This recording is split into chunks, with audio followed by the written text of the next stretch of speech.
কবিগুরু রবীন্দ্রনাথ ঠাকুরের উৎসব। দোন্ধবি বেজে ওঠে ডিং ডিং রবে, সাঁওতাল পল্লীতে উৎসব হবে। পূর্ণিমা চন্দ্রের জ্যোৎস্না ধারায় সান্ধ্য বসুন্ধরা তন্দ্রা হারায়। তাল গাছে পল্লব চয়, চঞ্চল হিল্লোলে কল্লোলময়। আম্রের মঞ্জুরি গন্ধ বিলায়, চম্পার সৌরভ শূন্যে বিলায়।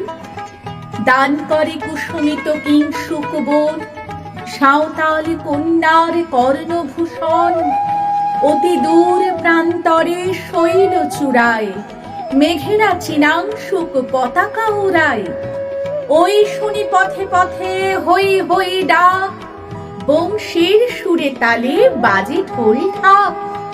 নন্দিত কণ্ঠের হাস্যের রোল, অম্বর তলে দিল উল্লাস দোল।